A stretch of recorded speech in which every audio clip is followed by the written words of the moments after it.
Good afternoon to everyone. Let me discuss today a topic called web technology.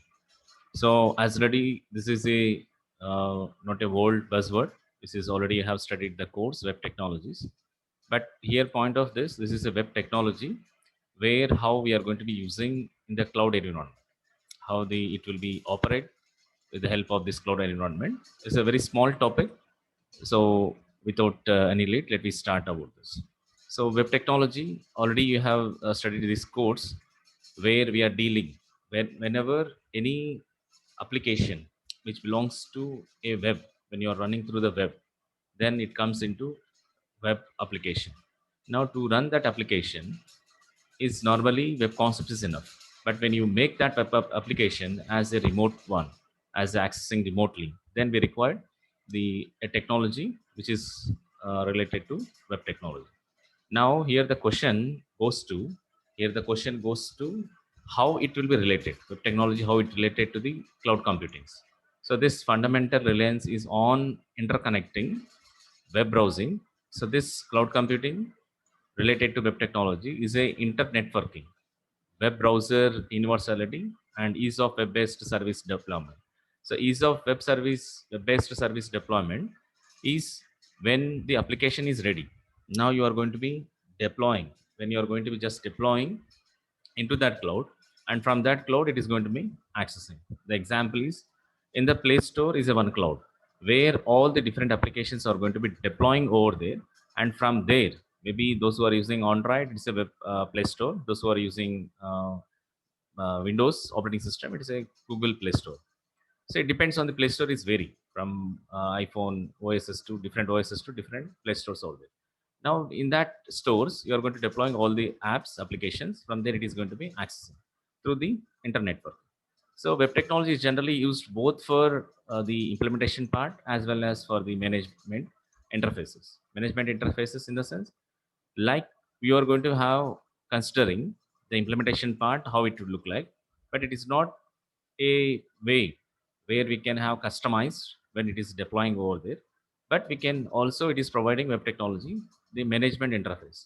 Management interface means for any, like when you have a Samsung S7 or J7 or maybe J8 or maybe M30s, or for the different interfaces, it is managing based on the configuration. It is acting for that through cloud services. So web technology can be generally used for both implementation as well as the management interface via the cloud services. While coming to the basic web technology, because it's a very small topic, much not stuff will be required. So basic web technology concept, like you had to be understood already, you are aware what actually a URL means, HTTP means, how the markup languages, two types of markup languages we have. One is HTML, another is XML. This type of stuff, just for your refresh, let me see what an URL means. Uniform resource locator, where it is having some standard syntax. How the URL look like? www dot. It will be starts with gmail.com. This is a format. They maybe based on the protocol, maybe HTTP or going to using or HTTPS you are going to using. Based on the protocol, it will for creating identifiers will be there. That is going to be pointing that particular web-based resources. Maybe you're accessing web-based resources as Gmail or Google or Facebook or precious.com. It depends. The URL is often structured using the logical network location. Logical network location means it's a .com, .co.in, .ac.in, .go.in. Like this, we have different logical network locations. Based on that, it will be varies from one to another. Whereas HTTP is a hypertext transfer protocol, where mainly using for exchange of the content and as well as the data throughout the www, that is World Wide Web. Okay, so these URLs are typically transmitted via HTTP or HTTPS based on the need. Now, how you are going to be designing the web applications is with the help of markup languages. So HTML, which is stands for hypertext markup language. Extensible is a markup language, is another XML. So markup language is a lightweight means expressing web-centric data and metadata. Like we have metadata in the sense data about the data. We are defining on that particular image is some sort of text will be there, or text similar text followed by image, or text followed by video, video followed by image, image followed by audio. It's data about the data. This web-centric data we are going to be design with the help of markup language. So two primary markup languages we have. One is the HTML, another is XML. So HTML is mainly focused on presentation way. How you are going to design your page is focused on presentation.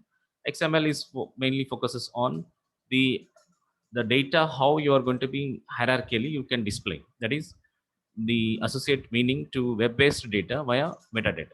How the data has structure. Say for example, when you're shopping in Amazon, how the data has to be provided, the structure. So displaying that data will take care by HTML. And once you select a particular product, it gives the product name, product cost, what are the different colors, sizes of that, the image, how it is being navigated. All that structure way of the data is depends on XML. So XML will be web-based data via metadata. So that is how we can make the structured hierarchical data will be presented in XML, and presentation of way we can use HTML. And if you observe carefully, and a distributed application that uses web-based technologies typically terms as web applications. So distributed application is single applications can be distributed anywhere, many way we can be accessed. So why it is called as distributed means you are purchasing a product means it is not a single way of web application is accessing. It's a distributed one. Distributed means the same. It is linked. When you purchase a product, it has to link with Amazon, linked with the cloud, linked with the bank transaction, linked with the other way of things. So that's why the web-based technologies is mostly it is a distributed one. Is typically called as web application. So this can be found in all kinds of cloud-based environment. All kinds of cloud-based environment means any cloud we are considering, maybe public, private, hybrid, different clouds-based environments is highly accessible. If you see the graphical representation, how it will be act. This is the layers, or is the layers of this data up to the data layer in the bottom up of data layer. In this one, you can use mainly focus on the data storage services, how we can be stored. In application layer, you are going to be using web applications or web servers. Like the web servers, you are going to using for local servers, Tomcat. Maybe if you have high level of servers, we can go to use ERP type of servers we can use. For the presentation layer, web clients, like we can design client side applications with the help of we can scripting, we can make our own scripting with the help of HTML combination with JavaScript, or we can use any jQuery to combine that we can access something data. Server side scripting, we can use PHP or JSP, or we can use the different server side scriptings about this. Okay, so up to this is a server side and this is a client side. So this basic information of web technology, how it deals and how it is managed, both the implementation and management interface. What are the basic knowledges, URL, HTTP, and markup languages, and how it is accessing the three basic architecture tier of web application. So first tier is the data layer, second tier is the application layer, third tier is the presentation layer. So this is how what the web technology talks about.